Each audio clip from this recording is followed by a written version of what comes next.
स्वागत है आपके ही अपने YouTube चैनल पर। इस चैनल के माध्यम से आपको EPS 95, EPFO और पेंशन से जुड़ी तमाम खबरों से अवगत करवाया जाएगा और आप चैनल पर नए हो तो चैनल को सब्सक्राइब कर दीजिएगा और साथ में बेल आइकन को भी प्रेस कर दे ताकि सबसे पहले आपके पास आए खबरों का ताल्लुकात। और अब चलते हैं अपने स्क्रीन की तरफ। EPS 95 higher pension case. उच्च पेंशन वाले गैर लाभार्थी EPS 95 पेंशनरों की वास्तविक वेतन सेवा पर पर्याप्त न्यूनतम पेंशन बढ़ाने के निर्णय के संबंध में अनुरोध। देखिए दोस्तों, यहाँ पर EPS 95 के कर्मचारियों द्वारा एक लेटर लिखा गया था जिसमें लिखा गया है, प्रीति माननीय न्यायमूर्ति उदय उमेश ललित भारत के माननीय मुख्य न्यायाधीश नई दिल्ली, विषय उच्च पेंशन वाले गैर लाभार्थी EPS 95 पेंशनरों की वास्तविक वेतन सेवा पर पर्याप्त न्यूनतम पेंशन बढ़ाने के निर्णय के संबंध में अनुरोध। उचित मान और उच्च सम्मान के साथ हम EPS 95 पेंशन भोगियों को आप द्वारा भारत के माननीय मुख्य न्यायाधीश के रूप में कार्यभार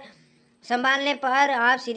श्रीमान को शुभकामनाएं देते हुए अत्यंत खुशी हो रही है। जैसा कि आप जानते हैं कि EPS 95 के 80% से अधिक पेंशन भोगी 70-75 वर्ष से अधिक आयु के हैं और उन्हें वास्तविक मजदूरी सेवा समय पर पेंशन का लाभ नहीं मिल रहा है, क्योंकि जिस परिवार पेंशन योजना 1971 की राशि इस उद्देश्य के लिए हमारे वेतन से काटी गई है वह तो EPS 95 के खाते में विलय कर दी गई थी, लेकिन पेंशन की मात्रा निर्धारित करने वाली पेंशन योग्य सेवा के लिए इस अवधि की हमारी सेवा अवधि के वास्तविक सेवा काल में शामिल नहीं किया गया है और कुछ मामलों में केवल 2 साल का वेटेज दिया गया।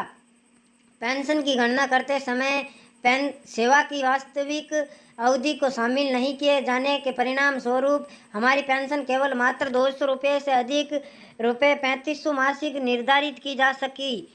जो वर्तमान राष्ट्रीय औसत जीवन यापन लगातार 10,000 को छूती भी नहीं है। इसीलिए माननीय सर्वोच्च न्यायालय के समक्ष EPS 95 पेंशनरों की अपील है कि 2 व्यक्तियों के भरण पोषण के लिए पर्याप्त न्यूनतम पेंशन की सख्त आवश्यकता है, जिससे हम पेंशन वर्तमान में जीवन यापन और सामाजिक आर्थिक सुरक्षा और मानवीय गरिमा सहित संवैधानिक संरक्षण के तहत सामान्य जीवन जी सके। अतः माननीय पीठ के निर्णय के साथ, जिसने EPS 95 पेंशन भोगियों की उच्च पेंशन के मामलों की सुनवाई के समापन पर निर्णय सुरक्षित रखा है, साथ ही न्यूनतम पेंशन के मुद्दे को मध्यम स्तर तक ले जाने के निर्णय को साथ न्यूनतम पेंशन की वर्तमान मात्रा में वृद्धि का आदेश पारित करने की हमारी प्रार्थना स्वीकार करने में यह निर्णय मानवीय आधार पर संज्ञान के तहत हस्तक्षेप करके साथ साथ उच्च पेंशन के मामलों पर आने वाले निर्णय के साथ ही इस पर भी अनुकूल आदेश एक ऐतिहासिक प्रकृति एवं पूर्ण न्याय होगा, जो गरीब व्यवसाय और शारीरिक रूप से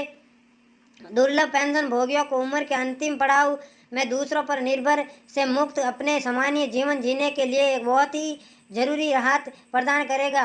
एवं हम जो वर्तमान में गंभीर आर्थिक असुरक्षा के कारण जीवन की दयनीय स्थिति से गुजर रहे हैं, हमारे जीवन